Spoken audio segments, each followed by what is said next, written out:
ఆస్తి లేకపోతే నేను బ్రతకలేనమ్మా. నేను నిన్ను కన్న తల్లినే. అందుకే నన్ను క్షమించమని అడుగుతున్నాను. మరో జన్మంటూ ఉంటే నీ రుణం అప్పుడు తీర్చుకుంటానమ్మా. శివాగ్ని, ఈ ఒక్కసారికి కోఆపరేట్ చేయమ్మా, ప్లీజ్ అమ్మా. శివాగ్ని,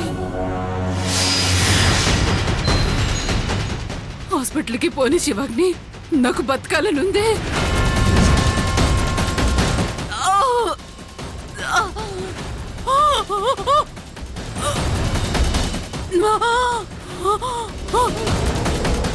శివాగ్ని,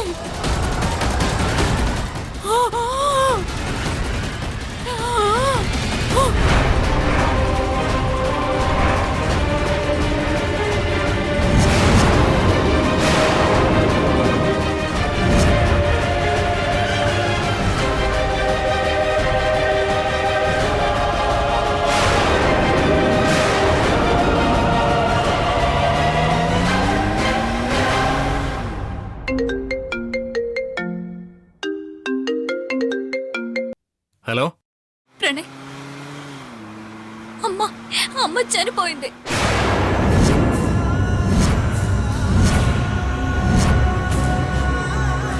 హాస్పిటల్ నుంచి బాడీని ఇప్పుడే ఇంటికి తీసుకెళ్తున్నాం. ప్రణయ్,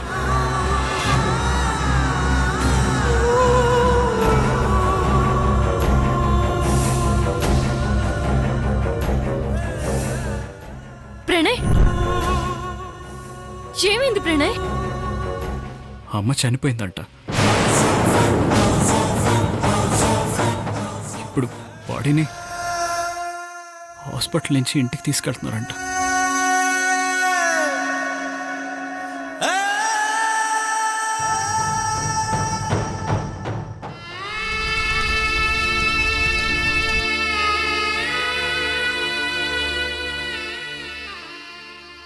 అమ్మా, అమ్మా, అమ్మా, అమ్మా.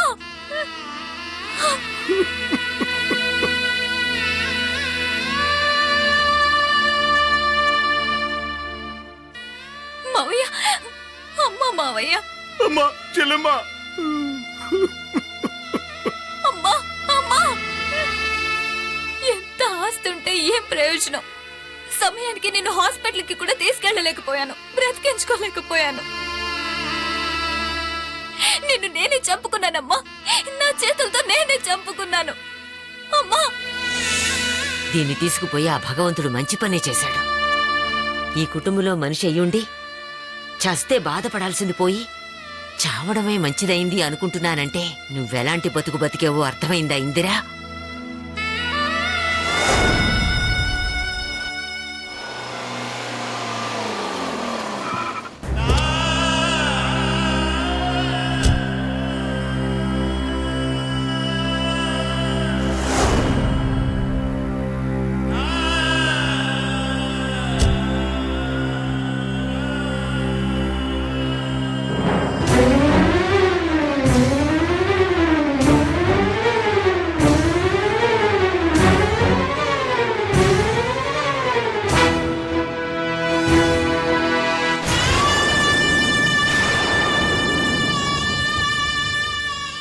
మా అమ్మా, ప్రణయ్, అమ్మ, ప్రణయ్, అమ్మా. అమ్మా,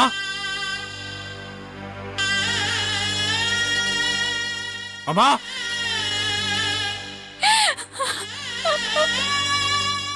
అమ్మా, అమ్మా.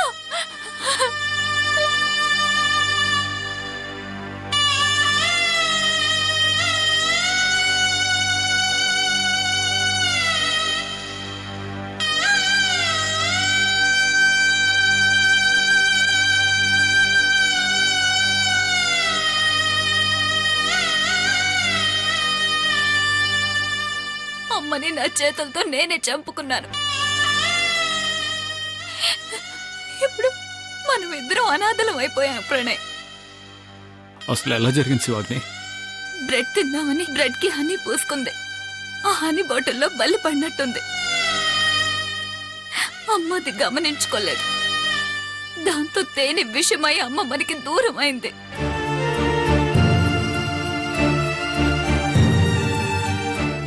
ఏంటో ఎవరి రాత ఎలా ఉంటుందో ఎవ్వరం చెప్పలేం. టైం అయిపోయింది, వెళ్ళిపోయింది. బాధపడకమ్మా. అవునండి, టైం అయిపోయి వైన్ షాపులు బంద్ పెట్టేసినా బ్లాక్లో దొరుకుతుంది. కానీ ప్రాణం ఒక్కసారి పోతే మళ్ళీ ఎప్పటికీ తిరిగి రాదు. అల్లుడు, జరిగిందేదో జరిగిపోయింది. ఎంతసేపని బాధపడుతూ కూర్చుంటాం? మిగతా కార్యక్రమం చూడాలి కదా. బాబు రండయ్యా, రండి.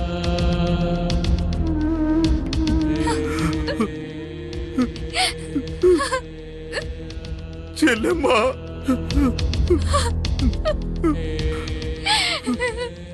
చెల్లెమ్మా, చెల్లెమ్మా.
ఆఖరి సార్ దండం పెట్టుకోండి.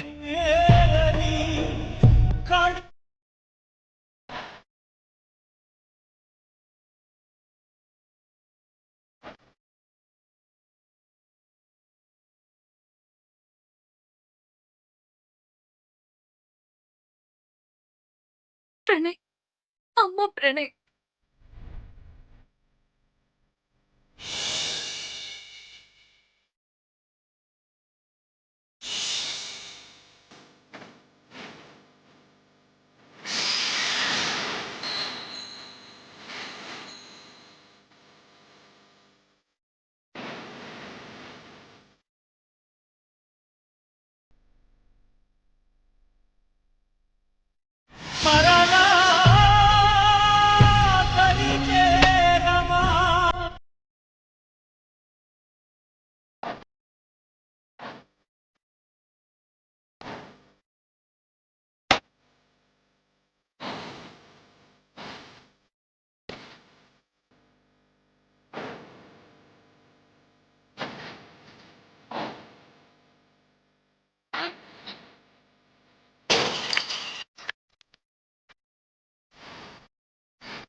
అమ్మా, చెల్లెమ్మా.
ఎప్పుడు కనిపించినా అన్నయ్య అంటూ ప్రేమగా పిలిచేది.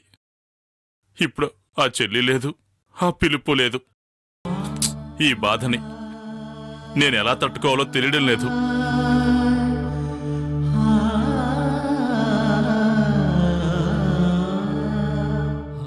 ప్రేమ, ఇప్పటికే బాగా లేట్ అయింది. పైగా మీ ఇంట్లో చిన్నపిల్లలున్నారు కదా, మీరందరూ బయలుదేరండి. ఇలాంటి పరిస్థితుల్లో ప్రణయ్ దగ్గర ఉండకుండా నేనెలా వెళ్ళగలను? నేనున్నాను కదా. ఆహా, అందరూ ఉన్నాం, పర్వాలేదు, మీరు బయలుదేరండి.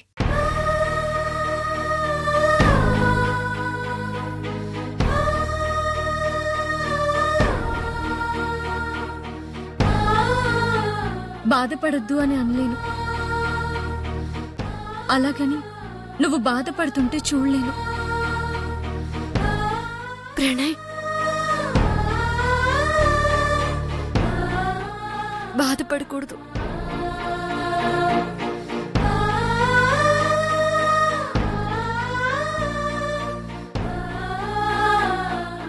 అమ్మా, పద.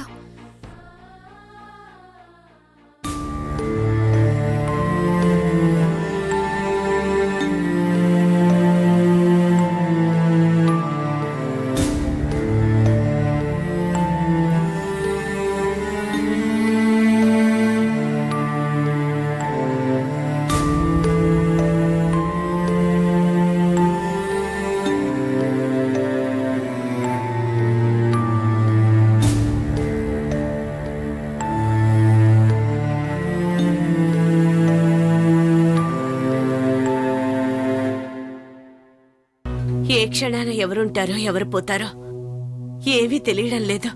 అంతా మాయా జీవితం.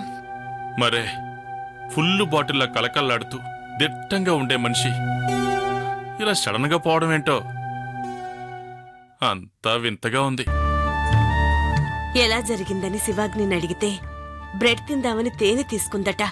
ఆ తేనె బాటిల్లో బల్లి పడి ఉండడం వల్ల అది చూసుకోకుండా తినటం వల్లే తేనె విషమై ఇలా జరిగింది అని అంటుంది.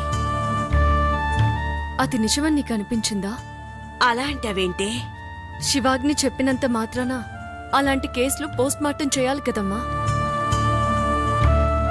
పోస్ట్ మార్టం జరుగుంటే బల్లి పడిందా లేక ఇంకేదైనా జరిగిందా అనేది తెలిసేది కదా. ఏం జరిగిందో ఎలా జరిగిందో అంతా ఆ ప్రభువుకే తెలియాలి. మా అమ్మ శరీరాన్ని ముక్కలుగా కోయడానికి వీల్లేదు, పోస్ట్ మార్టం చేయడానికి వీల్లేదు అని శివాగ్ని గట్టిగా పట్టుపట్టడం వల్ల పోలీసులు కూడా ఏం చేయలేకపోయి సైలెంట్ అయిపోయారట. ఎంతైనా డబ్బున్నోళ్ళు కదా, ఏదో మేనేజ్ చేస్తుంటారు. అవును, ఖచ్చితంగా ఏదో మేనేజ్ చేసుంటారు.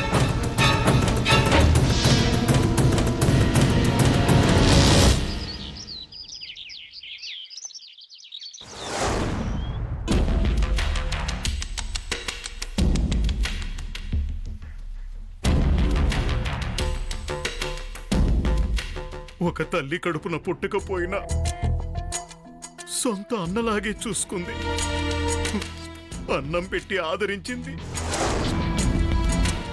పెంచి పోషించిన నింతవాణ్ణి చేసింది. అలాంటి చెల్లెలు ఇప్పుడు లేకుండా పోయింది.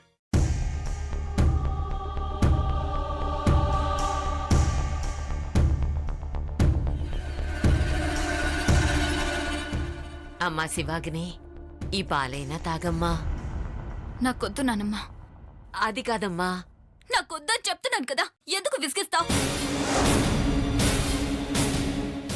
ఎందుకు అరుస్తావమ్మా? నిన్నట్నుంచి పచ్చి మంచినీళ్ళైనా ముట్టుకోలేదు. ఇలాగైతే ఏమవుద్దమ్మా? ఏమవుతుంది? నేను కూడా చేస్తాను. అప్పుడు నేను కూడా అమ్మ దగ్గరికి వెళ్ళిపోతాను. అమ్మ లేని ఈ లోకల్లో నాకు అసలు ఉండాలనిపించడం లేదు. ఏం సాధిస్తావమ్మా?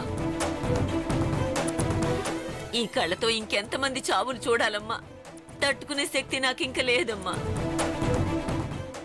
గంజినాయుడు, నువ్వైనా దానికి నచ్చజెప్పొచ్చు కదా. శివమ్మ, నువ్విలా అన్నం మానేస్తే పోయిన మీ అమ్మ బతికొస్తుందా? నీ బాధ నాకు అర్థమైందమ్మా. మా బాధ కూడా నువ్వు అర్థం చేసుకో. పోయిన మీ అమ్మ ఆత్మ శాంతించాలని కోరుకోవడం తప్ప ఎవరు మాత్రం ఏం చేయగలం? పక్కనే ఉండి కూడా మా అమ్మని కాపాడుకోలేకపోయాను. ఇప్పుడు అమ్మ ఆఖరి కోరిక కూడా తీర్చలేనేమోనని ఇంకా ఎక్కువగా నన్ను బాధిస్తుంది మావయ్య. అది తలుచుకుంటుంటేనే నాకు బ్రతకాలని ఆశ చచ్చిపోతుంది. ఆఖరి కోరిక ఏంటమ్మాది? ఏ మనిషికైనా తను చనిపోతానని అర్థమైన తర్వాత తనింకొంతకాలం బ్రతకాలని, తన వాళ్ళందరితో కలిసి సంతోషంగా గడపాలని ఆశ పుడుతుంది. కానీ చావు బ్రతుకుల మధ్య ఉన్న అమ్మ హాస్పిటల్కి తీసుకెళ్లే దారిలో ఏం చెప్పిందో తెలుసా? ఏం అడిగిందో తెలుసా?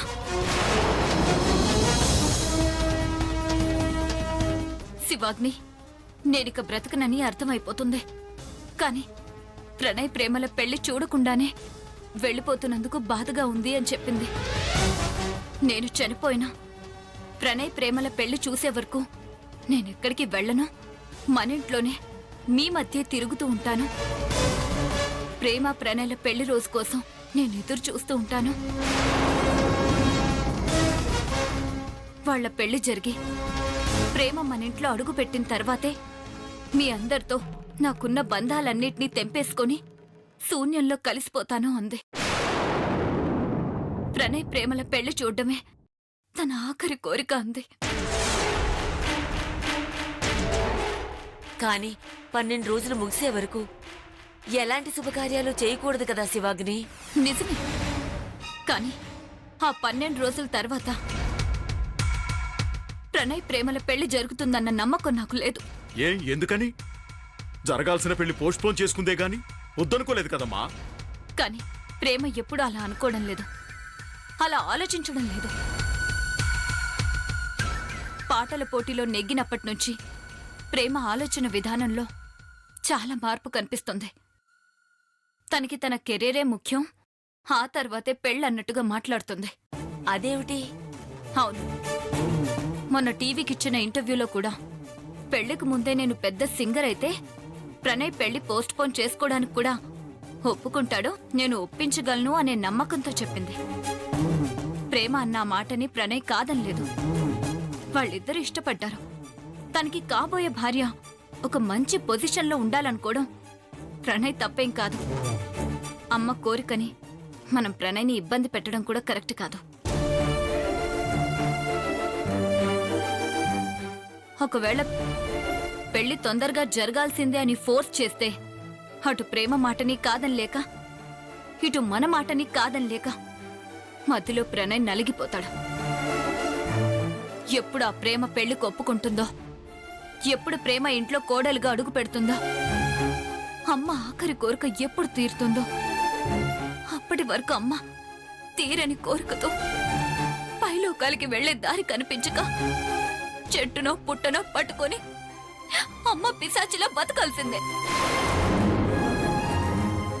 అలాంటి మాటలు మాట్లాడదు శివమ్మ. బతికినంత కాలం దర్జాగా మహారాణిలా బతికిన నా చెల్లెలికి అలాంటి పరిస్థితి రాకూడదు.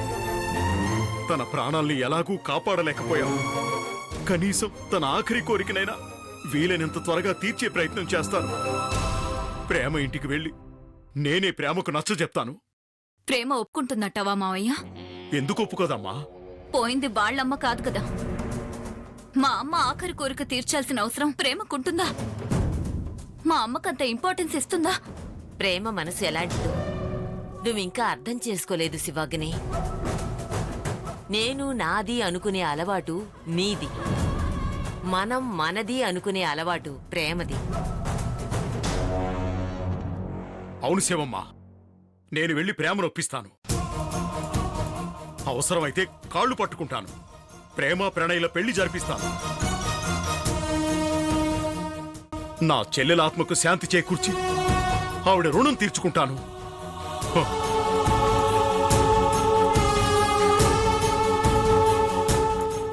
ప్రేమని ఎలాగైనా ఒప్పిస్తానని గంజినాయుడు వెళ్ళాడు కదమ్మా. ఇకనైనా కొంచెం ఎంగిలి పడమ్మా.